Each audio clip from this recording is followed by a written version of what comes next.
வணக்கம். நம்ம சேனல்ல இருக்க ப்ராப்பர்ட்டி டேக்ஸ் ஆன்லைன் பேமெண்ட் வீடியோல நிறைய பேர் ஏற்கனவே கட்டின ப்ராப்பர்ட்டி டேக்ஸ் ரெசிப்ட்ஸை எப்படி பார்க்குறது, ப்ராப்பர்ட்டி டேக்ஸ் ரெசிப்ட்ஸை எப்படி டவுன்லோட் பண்ணுறது அப்படின்னு கேட்டிருக்கீங்க. அதுக்கான குவிக் வீடியோ தான் இது. ஸோ நம்ம கூகுளில் போயிட்டு கிரேட்டர் சென்னை கார்ப்பரேஷன் முதல்ல சர்ச் பண்ணிடலாம்.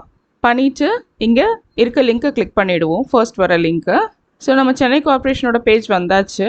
இங்கே ஆன்லைன் பேமெண்ட்ஸ் கிளிக் பண்ணிடலாம். ப்ராப்பர்ட்டி டேக்ஸ் பேமெண்ட்டை செலக்ட் பண்ணிப்போம்.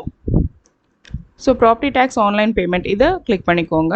இங்கே உங்கள் zone number, division code, bill number இந்த மூணும் என்டர் பண்ணிவிட்டு பே டேக்ஸ் அப்படிங்கிற பட்டனை கிளிக் பண்ணுங்கள்.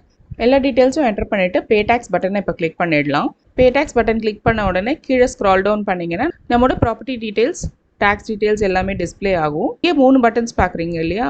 View tax and receipt details ஒன்று, பே டேக்ஸ் ஆன்லைன் ஒன்று, பேக் பட்டன் ஒன்று. ஸோ நம்ம இப்போ பழைய ரெசிப்ட்ஸை பார்க்கணும் அப்படின்னா வியூ டேக்ஸ் அண்ட் ரெசிப்ட் டீட்டெயில்ஸை கிளிக் பண்ணணும். இந்த பட்டனை கிளிக் பண்ணிக்கலாம்.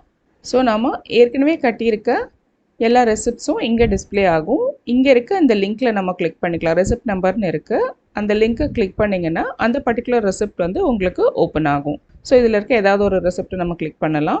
2023யோட ரெசிப்ட் நான் பார்க்கணும் அப்படின்னு நினச்சேன்னா இதை கிளிக் பண்ணிக்கலாம். ஸோ என்னோடய ரெசிப்ட் இங்கே டிஸ்பிளே ஆகிடுச்சு. இதை நான் டவுன்லோட் பண்ணணும் அப்படின்னு நினச்சேன்னா இங்கே பார்த்தீங்கன்னா ஒரு பிரிண்டர் சிம்பிள் இருக்குது. அதுக்கப்புறம் ஒரு ஃப்ளாப்பி டெஸ்க் மாதிரி ஒரு சிம்பிள் இருக்குது. ஸோ இதை மேலே வச்சிங்கனாலே உங்களுக்கு சேவ் அப்படின்னு காட்டுது பார்த்தீங்களா? ஸோ இதை கிளிக் பண்ணிடணும்.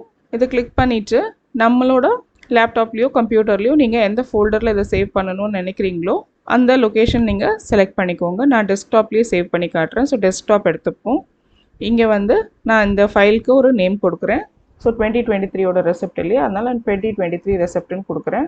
இந்த சேவ் பட்டனை கிளிக் பண்ணிடுறேன். ஸோ எனக்கு இந்த ஃபைல் டவுன்லோட் ஆகிடுச்சு. இப்போ நான் டெஸ்க்டாப்பில் போய் இதை ஓப்பன் பண்ணி பார்த்துக்கலாம். ஸோ இப்போ என்னோடய டெஸ்க்டாப்பில் இந்த 2023 ரெசிப்ட்னு இருக்குது. இதை நான் ஓப்பன் பண்ணினேன்னா எனக்கு அந்த ரெசிப்ட் பார்க்க முடியும். அந்த டவுன்லோட் பண்ணிவிட்டு இங்கே க்ளோஸ் பட்டனை கிளிக் பண்ணிங்கன்னா பழையபடி நீங்கள் மற்ற ரெசிப்ட்ஸ் இருக்க பேஜுக்கு வந்துடலாம். ஸோ இதில் எந்த லிங்க்கை கிளிக் பண்ணாலும் உங்களுக்கு அந்த பர்டிகுலர் ரெசிப்ட் ஓப்பன் ஆகும். அதை நீங்கள் டவுன்லோட் பண்ணுறதுக்கு சேவ் பட்டனை கிளிக் பண்ணி எந்த ஃபோல்டரில் டவுன்லோட் பண்ணணுமோ அதில் டவுன்லோட் பண்ணி பார்த்துக்கலாம். அவ்வளோதாங்க. ரொம்பவே சிம்பிளாக நம்ம பழைய ரெசிப்ட்ஸை எப்படி பார்க்குறதுன்றதை தெரிஞ்சிட்டோம். அந்த ரெசிப்ட்ஸை எப்படி டவுன்லோட் பண்ணலாம் அப்படிங்கிறது உங்களுக்கு இப்போ புரிஞ்சிருக்கும்னு நம்புகிறேன். ப்ராப்பர்ட்டி டேக்ஸை ஆன்லைனில் எப்படி பே பண்ணுறது அப்படிங்கிற டீட்டெயில் வீடியோ நம்ம சேனலில் நான் ஏற்கனவே அப்லோட் பண்ணியிருக்கேன். அதுக்கான லிங்க் நான் அந்த வீடியோவோட டிஸ்கிரிப்ஷனில் கொடுக்குறேன். நீங்கள் போய் பார்க்கலாம். இந்த வீடியோவில் நான் கொடுத்துருக்க இன்ஃபர்மேஷன் உங்களுக்கு யூஸ்ஃபுல்லாக இருக்கும்னு நம்புகிறேன். இது உங்களுக்கு பிடிச்சிருந்தா இதை லைக் பண்ணுங்கள், ஷேர் பண்ணுங்கள், கமெண்ட் பண்ணுங்கள், நம்ம சேனலுக்கு சப்ஸ்கிரைப் பண்ணுங்கள். தேங்க்ஸ் ஃபார் வாட்சிங்.